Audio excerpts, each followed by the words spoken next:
What's going on, Knicks Nation? Welcome back to Knicks Media. We got a crazy game last night to break down. The New York Knicks go into Barclays Center, or basically call it MSG 2.0, and get the comeback victory to win their fourth straight. I'm joined by a great friend of mine, Jake Asman, who's featured on the Knicks Fan TV show, who's also covering everything New York Jets on his channel. Jake, welcome to the show, my friend. What's going on, Richie? Nice to talk about a New York team that's winning, baby. How about them Knicks? It's about damn time. Now, if you guys are Jets fans, you know Jake very well, and we collaborate on our other channels to talk about football. So it's refreshing that Jake and I can talk about some actual winning sports, and that is the New York Knicks, because they have winners of 4 straight games, and they are now 10 games above 500. Now, last night's game was a big one for the Knicks because, Jake, I'm sure you saw the stat. The New York Knicks are undefeated. I believe 19-0 against teams below 500. That tells me this Knicks team is taking care of business, winning the games they're supposed to win. Obviously, the big storyline is, though, they have to learn how to beat the good teams, but it's definitely a good sign that in this current stretch of games, they're taking care of business and winning against the teams they're supposed to be winning against. No question. That's been the total opposite of what they have been for years, right? How many times have the Knicks kind of stubbed their toe and lost to a team they're not supposed to lose to, and it kind of derails a winning streak and it prolongs a losing streak? It's been awesome to see this team understand how to handle their business, understand how to win games at home. I mean, they have not played a whole lot of home games this year. They're about to embark. They are currently embarking on a stretch where they're, at one point, we're going to play 10 of their next 12 at home. Even last night, I know it was technically a road game. Felt like there were more Knicks fans there than there were Net fans as usual when they play in Brooklyn. So this team continues to just be a breath of fresh air. The way that they are built, it's the most complete, well-rounded Knicks team we've had probably since that 54-win team with Carmelo over a decade ago. And they're just fun to watch, man. You have 2 legitimate all-star players in Brunson, who is playing like, an all-NBA player again. And obviously Julius Randle in the regular season, you can't knock what he's been able to do since he's been a Knick. And it's just been unbelievable to see how quickly the OG Anunoby trade has benefited the Knicks. I mean, their record since they acquired him has just been unbelievable. And, last night was a total team effort. They didn't play at their best, but that's kind of the NBA. Like, if you're a good team, when you don't play your A game, you got to find a way to grind out a win. And that's what the Knicks were able to do last night with no Hardenstein. Obviously, they're still without Mitchell Robinson. It was a really nice win last night for this team. It was a great win. And, you mentioned the duo of Jalen Brunson and Julius Randle stepping up to the plate, man. Both of them needs to be all-stars. And if they're not, that's a disgrace. Now, I think they will be. And I think the big discussion right now is, will Jalen Brunson be an all-star starter? And I think he is on his way to do that. I mean, I feel like watching Jalen Brunson play basketball is just a breath of fresh air. It feels like a player that I've been waiting my entire Knicks fandom life to get a franchise point guard out here playing the level that he's doing. But like you said, Jake, ever since that trade, the whole thing has changed. The Knicks are 10-2 since the trade. And you could even go back to last year, Jake, and say, when we traded for Josh Hart, everything changed. So for whatever reason, Leon Rose makes these midseason trades, and it makes an immediate impact. It's not like they have to get an adjustment. We have to figure out, okay, chemistry. No, it feels like the chemistry is even better. They're playing together within each other. And this Knicks team is playing their best basketball I've ever seen in my life. Now, I don't know if that's a stretch, and I might be getting a little over the top here, Jake, but help me out here. When's the last time we saw these Knicks play this good basketball on a consistent basis? Man, I mean, this well, you probably have to go back to that 54-win team, right? I mean, the Knicks have had moments the last couple of years, but they have never been 10 games over 500 this early in a season since I saw last night, that 2012-2013 season, the 54-win year where they went all the way out of game 6 of the second round. And in hindsight, really should have probably beaten that Indiana team and played Miami in the conference finals that year. And before that, you got to go back to the 2000-2001 season. So it has been a really long time since the Knicks have played like this. And I think the scary thing, Richie, is I don't think they have even come close to reaching their true potential. They add another scorer potentially by the trade deadline. They improve their bench. They get Mitchell Robinson back by the end of the regular season. And this team is as dangerous as really any team in the East, probably minus what? The Celtics. I mean, Milwaukee, even with their record, they fired their coach yesterday. We know the Knicks have seemingly played Philadelphia tough. They blew them out in their building when they played earlier this year. So, you look at the East, and the Knicks, if they could stay healthy, make a couple moves here or there, I think they're as good as some of these quote unquote contending teams in the conference. And the way Brunson it just exploded this year after what he did in the playoffs. You feel like you got a chance against anyone, and it's crazy to have these conversations about the Knicks right now. It is crazy. And the coolest thing about it is, I mean, I've been going wild on this channel, Jake, because every single report has been linking the Knicks to every single player. And I've been trying to make a video on all the reports to kind of break down the speculation. Okay, the Knicks are interested in this player, this player. So it seems like the OG Anunoby trade was phenomenal, but they're not done.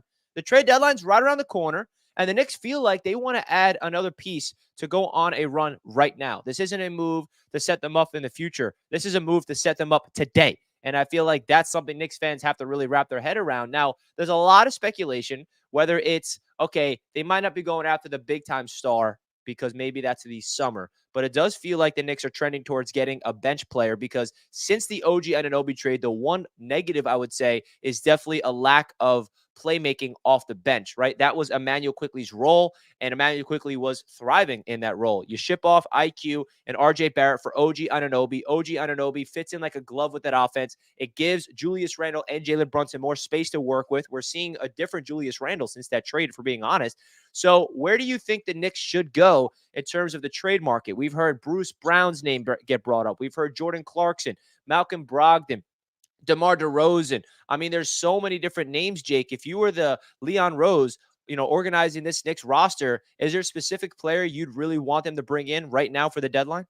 I think they need certainly another scorer, a guy for that second unit. I mean, Jordan Clarkson would make a lot of sense. I don't think the Knicks are going to be able to pull off the deal with Danny Ainge, though. It always feels like Oh, gosh. he's the guy standing in the way, asking for the sun, the moon, the stars, the whole thing. I've heard the name Alec Burks, and I think he's a guy that, as we saw, could be, a quick bucket getter. He has obviously experience playing with Tom Thibodeau and this Knicks team from a few years back. So I wouldn't hate that as kind of like a secondary option if you can't get some of the bigger names the Knicks have been connected to. I just think the Knicks need to do something, but they also got to be realistic and realize, hey, if the move's not there, don't force it. Because it does feel like for the first time in a while, when we talk about the Knicks actually getting that star to come play with the core they have currently in place, it feels like this is the closest they've ever been to that actually happening and not being a pipe dream. So you want to be smart with your resource allocation. You don't want to blow your load, so to speak, now when, long term, you don't have to wait that much longer to maybe add that star in the offseason if you kind of listen to what Adrian Wojnarowski was saying the other day on ESPN. So I think the Knicks got to be smart. I'd like them to make a move. Some of the players you mentioned, I'd be good with all of them. I just don't want to trade away multiple ones for a guy that will make you better, but are you that much better would be my question. I think they'll do something, but I think the Knicks and Leon Rose, and to his credit, he has been very smart. They got to make sure they don't kind of overcommit to a player that only makes them marginally better. I agree. And I think that so far to this point, the Knicks front office has done a great job of being patient and not being over aggressive. And the perfect example is the Donovan Mitchell situation 2 summers ago. We were linked to Donovan Mitchell. We were on the conversations with Danny Ainge. Danny Ainge asked for the moon and stars, and Leon Rose said, no, thank you. Okay, we're gonna pivot and let's go get players around Jalen Brunson. And now look what happened. We go into the playoffs last year. We send the Cleveland Cavaliers home. So I think that Leon Rose has done a tremendous job. And I feel like you bring up a good point where you don't want to just overpay. And I feel like Leon Rose has been patient and has been articulate. And I feel like he just deserves so much credit, in my opinion, because all the moves he makes feels like gets very over analyzed immediately. It's a quick fan reaction. It's a quick emotional, like, what? You just traded Obi? What? You just traded RJ and quickly? Like, what are we doing here? And then you let the deal breathe. And you're like, oh, who are we to? We're just reacting as fans with pure emotion, nothing else. I mean, I'm just speaking from experience. And then you see OG go 10-2, and you see Josh Hart last year. Dante DiVincenzo was a free agent signing this summer that fits in like a glove. And I think, Jake, my favorite thing about Leon Rose, he's bringing in the right guys for Tom Thibodeau. And Tom Thibodeau's system is established. It's a culture. It's a standard. And I feel like Leon Rose has been playing chess all along, seeing this long-term vision and just like setting up his next move. And I feel like we are seeing something special. I don't want to get over the top, but I really do think we are another piece or two away from being a championship contender. So with that, topic being talked about, let's go back into last night's game in particular, just to break down what the current state is of this New York Knicks team, because I feel like the fact that we were on the road in a game where it felt like a home court, and that's not new. I feel like every year it's the same thing, but the Knicks are really, really good this season, so it felt even more emphatic. But the fact that they were losing pretty much the entire game, and Mikal Bridges was having a great, great game. We were out Isaiah Hardenstein. Jericho Sims is getting a lot of minutes. Precious Achua is playing at the end of the game. And the fact that they willed their way back. I mean, let's talk about that sequence. I mean, you know what sequence I'm talking about. I mean, you talk about a block from Precious Achua. The Brooklyn Nets get the ball back on an offensive rebound, puts it up. OG Anunoby blocks it. Josh Hart saves the ball out of bounds, fading away, throws it down the court to Julius Randle. Randle gives it to Brunson. Brunson gives it back to Randle and slams it home. And that was the icing on the cake. Jake, where was your mind at when you saw that sequence last night? Oh man, I mean that just kind of encapsulates this Knicks team, right? Gritty, defensive minded, just team oriented. I mean that one play was everything about this Knicks team since they made the OG trade. Everyone on the floor was involved in that play. It ends with the emphatic stuff by Randle, crowds going crazy. I mean it was an awesome moment in a thrilling comeback by the Knicks, and once again they didn't play their best game last night, and to find a way to win that style of game is a testament to this team. It's a testament to, I think, the coaching on this team. I don't think Tom Thibodeau gets enough credit, Richie. I mean, you talk about well-run teams in New York. The Knicks, who have been a laughingstock for most of our lives, are now right up there with any team in New York as far as the best well-run operation that's currently going. Leon's made a lot of smart trades. He's been patient. As you brought up and eloquently stated, he has found guys that fit the coach's system. There's great symmetry, I should say, between GM and coach. It's like everything you want right now. Like it's exciting. And that play where you have just tremendous defense by Achua and OG and Josh Hart. These are all guys that were brought in by the GM for the coach. And obviously, the Knicks got a lot of heat when they signed Randle in that free agent haul when it was supposed to be Durant and Kyrie. And look at Randle's growth and development under Tom Thibodeau. And Brunson is probably the best bargain in the NBA right now. Forget talking about him as an all-star. I mean, the guy's a superstar who continues to get better and better. That one play kind of encapsulates everything about this Knicks team that, as you brought up, has been 10-2 since they made the OG deal. Yeah, and that was New York Knicks basketball. And I felt like that sequence embodied everything that we fall in love with this team this season.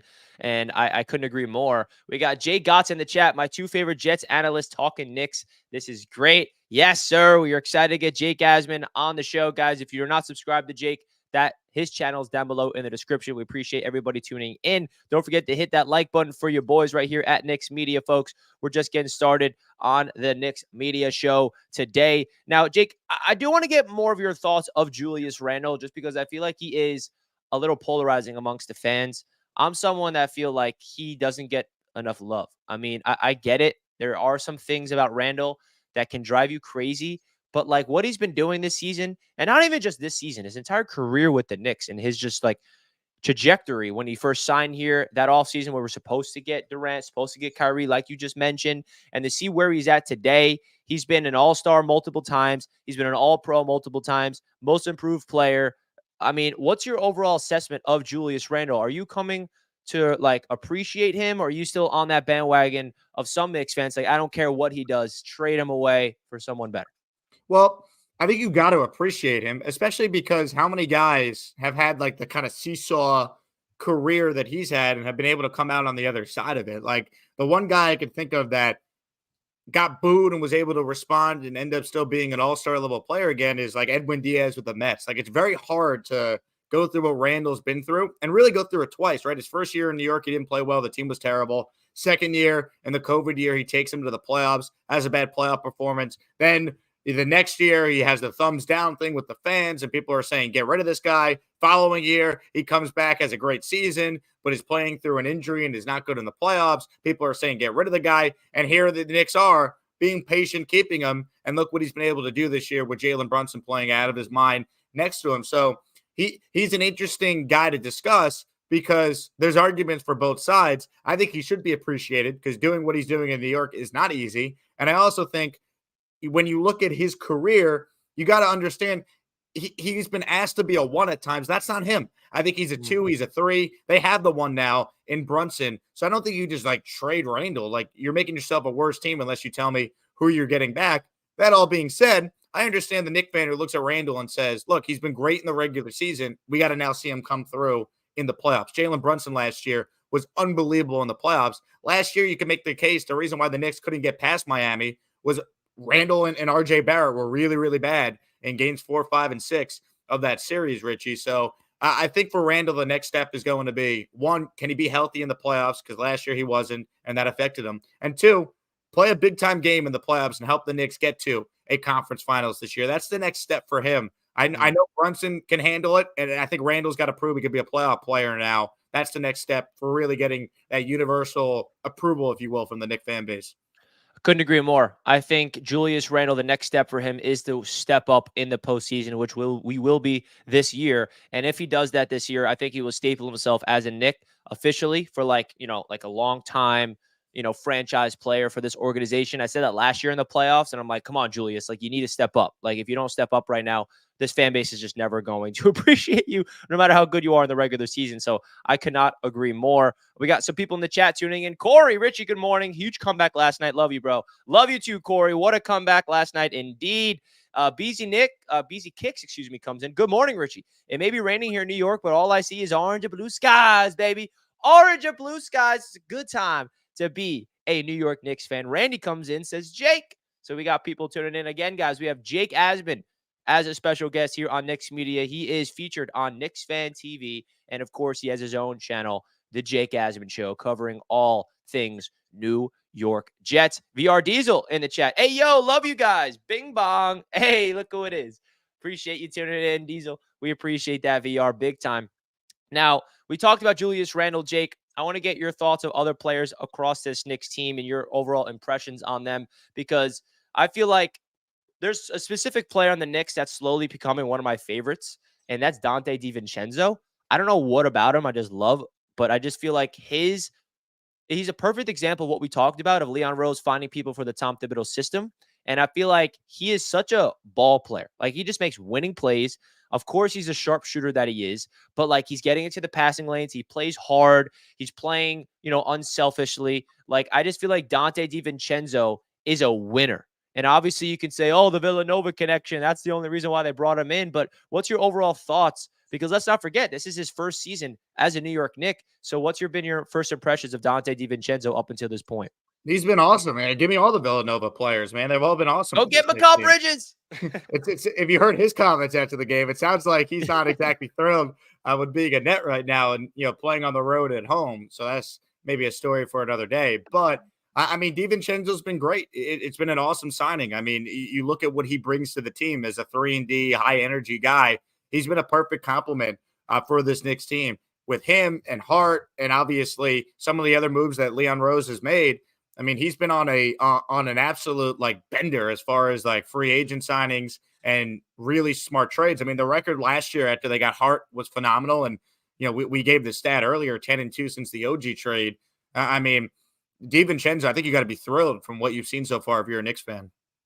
And then Duce McBride is an interesting player because he got an extension right after the trade went down. And that extension kind of locked him up, not only for the next 3 years, but like he's not eligible to be traded like right now. He could be traded down the line, but he's not eligible to be traded, I'm pretty sure, at the deadline. And that tells you all you need to know about the Knicks, thought process and Duce McBride. Now, I've been very impressed with Duce, but I still believe they need to get an additional piece off the bench. I don't think he's ready to go to be a primary ball handler and a scorer like an Emmanuel Quickly. But when he was in there for Brunson, when he was down with the calf injury, he put a career high 19, then another career high in 20. I feel like his offense has taken a step in the right direction. His defense has showed signs as well. What's your overall assessment been of the development of a guy like Duce McBride? Because we trade away Obi in the offseason. Now we trade away RJ and Quickly. Those three have kind of been like the guys that we drafted and we love and develop.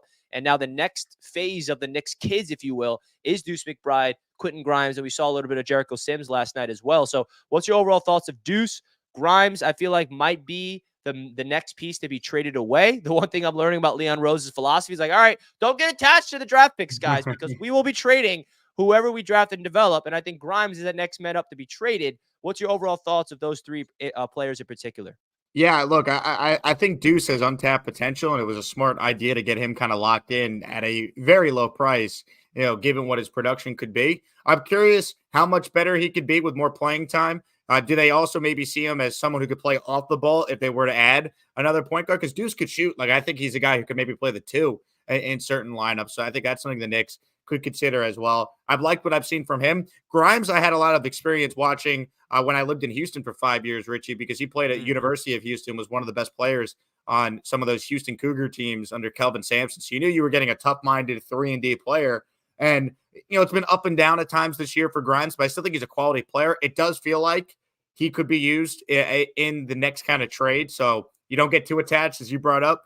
But I like what we have seen from him as well. The Knicks have done a really nice job of drafting and developing. Like, what a concept. And Right. that's kind of what you're looking for a team that is not going to have like really high picks. Like, can you hit on late ones? Can you find some diamond in the rough second round picks? And a lot of this roster has been built through that. And I think that's another encouraging sign that you feel like you have competency in your front office for the first time in years. And let's not forget, this Knicks team was built through the draft, and it doesn't feel like that anymore because we're trading away the players that we drafted and developed. But still, I mean, obviously, we're winning in free agency. Both Julius Randle and Jalen Brunson were free agent acquisitions, who are our two stars right now. You bring in Dante DiVincenzo free agency. Let's not forget about Isaiah Hardenstein, who we brought in free agency, and Mitchell Robinson. I feel Yep. like everyone's forgetting about, with obvious reasons. He's hurt, but like, I feel like people are forgetting about what Mitch was doing, Jake. Mitchell Robinson was having a breakout career year, one of the best big defensive, offensive rebounding big men in the league before he went down with an injury. And there's optimism that he could be back for the postseason. What's your level of optimism in that actually happening? Because the Knicks were denied that exemption from the NBA, which makes you believe Mitch could return. So, what's your level of excitement with the potential of Mitchell Robinson and Isaiah Hardenstein both healthy, ready to go for the postseason? I think given the fact that they were denied by the NBA for the exemption, I would think that's a good sign, right? Like, I'm not a doctor. I guess I'll pretend to be one on your YouTube show here, Richie. I would think that's a positive, indication that he's going to be back. I mean, Hartenstein, you want to get him back as quickly as possible. We're not talking about something that is going to require surgery. It sounds like they were being, precautious with him, last night. So I expect him to be back relatively soon. And by the way, shout out to Jericho Sims for what he did last night. Great energy, ton of blocks, really good effort. So he's a nice find to have him. But it does kind of feel like if they're not going to get the exemption, they think Mitch is going to come back at some point, which would be great. But I'll say this, with the way Hartenstein has played, I feel like Mitch should come off the bench when he comes back. Kind of let him get settled back in, get his cardio back, because I can't say enough about iHeart. That has been an unbelievable free agent signing. That's a guy you got to keep if you're the Knicks. I mean, he's going to get a lot more money than he's currently making, but he's a high energy, defensive minded, tough nosed guy. You got to keep him. He's been great. He's a free agent this year. He might get paid in the open market, hopefully by the New York Knicks. And I think I don't want to take any credit away from Hartenstein, but it's hard not to go back to Coach Thibodeau and his staff of the development of these players. And just like when Hardenstein first came here last year, Jake, he wasn't playing good. And I remember Knicks fans were frustrated with him early last year. His first few weeks as a Knick are like, okay, Hardenstein off the bench, like you're not good. Like I remember people getting frustrated with him, but over time, now you're seeing what Hardenstein can be as a full-time starter. And I feel like Hardenstein is good enough to be a full-time starter on another team. So the Knicks do have a big decision to make this summer. Do they bring back Hardenstein? Do they make a move with Mitchell Robinson? Because it'll be really hard to keep both of them this year. And I think our boy Isaiah Hardenstein deserves a lot of credit for what he's been doing this year. Absolutely playing tremendous ball. And we did miss him last night, but a big shout out to Jericho Sims and even Precious Achua for filling in at that big man spot. Now, to finish off the show, Jake, I wanted to get your thoughts of your overall expectations for the rest of the season and like what would be a win this year, right? Like how far did this Knicks team have to go in the playoffs in order for you to feel comfortable? We go to the second round last year and we lose to the Miami Heat, right? Do we need to go back to the second round? Is it Eastern Conference Finals? Are you going all the way for the championship or bust? Like where are you? Where's your mind at with this Knicks team, Jake, in terms of, where you want where your expectations is rather that's realistic of where this Knicks team could go in the Eastern Conference playoffs? Well, isn't it funny when you look at the standings as the Knicks are playing some of their best ball right now? All the other teams in the East are also on, significant winning streaks, right? Cleveland's won 8 in I a row. know. The Sixers have won 6 straight. Milwaukee, even with firing their coach, has won 2 in a row. Celtics have won 2 in a row, and they're 7-3 in their last 10. So, look, the East is really, really good. And I think if in the right matchup, the Knicks could definitely get to an Eastern Conference final. I think the minimum they have to do is win a playoff round again. I think the easiest way to do that is to get at least the 4 or the 5 seed once again. So you're in that 4-5 matchup in round one. If you can get the 4, that'd be great. You get home court, but I don't think that is totally necessary, as we saw last year when they were the 5 and they beat the 4 in the Cleveland Cavaliers. But look, to me, it's all matchup oriented, and it's also going to be contingent on what the Knicks potentially do by the trade deadline.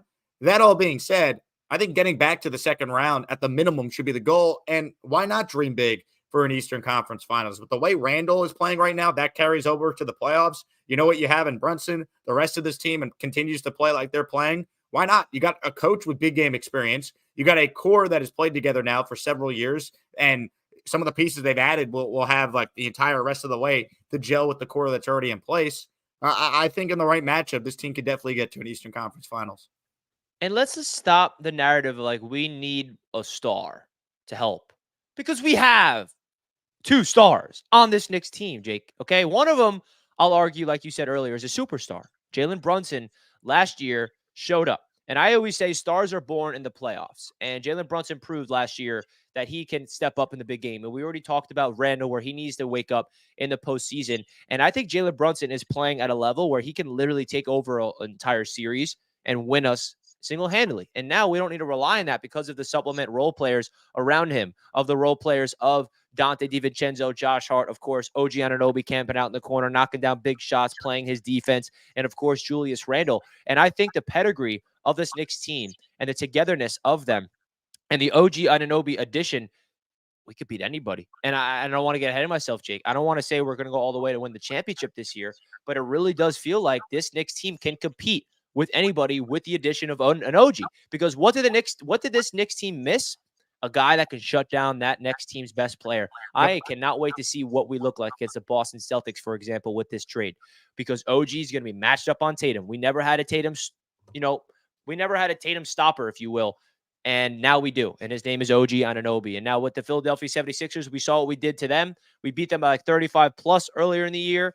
And of course, the Milwaukee Bucks are a team that's had our number, but we did beat them on Christmas. So those are the 3 teams in the Eastern Conference that we're looking up at, say, how can we beat them? And then now you look at the Eastern Conference standings, we might be on our way to a round 1 rematch against the Cleveland Cavaliers because they're scorching hot right now, even without Garland and Allen. Donovan Mitchell has that team scorching hot 8 games in a row. Yeah, 100%. And I mean, if they do get that rematch, I mean, we know Jalen Brunson's had Donovan Mitchell's number in the playoffs last year, the previous year in Dallas when they met as well. So I love the idea of the Knicks playing Cleveland again in round 1. I think it's a really good matchup for the Knicks, especially if they could get Mitchell Robinson back after how dominant he was in that first round series last time they played in the postseason. So I'm with it, Richie. Give me Knicks Cavs in round 1. Why not? I think it's a good matchup for New York.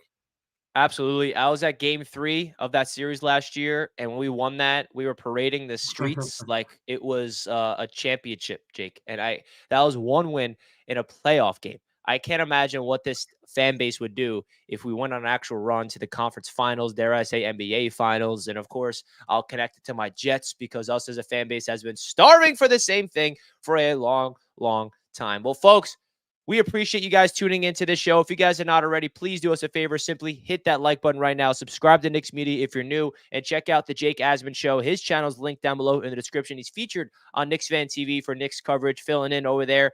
And he's also, of course, covering the New York Jets. Jake, appreciate you hopping on Knicks Media for the first time. Would love to have you back on in the near future to talk some Knicks ball. Hope you enjoyed the show, my man. Let's go, Knicks. Nice to talk about a winning team in New York. I mean, this is what it's all about. If only the Jets could be as well run as the Knicks have been. Now, wouldn't that be nice? It would be nice, Jake. Only we can hope that we have a smile on our face in the middle of the season next year covering our New York Jets. But right now, let's enjoy the moment of these New York Knicks because Something special's brewing, Jake, and I'm trying not to get over the top excited, but it's hard not to when you watch this team play basketball. So, folks, we're going to wrap up the show here. Thank you guys so much for tuning into another Knicks Media show. Don't forget to hit that like button and subscribe. We will catch you guys later. Big time game tomorrow night against the Denver Nuggets.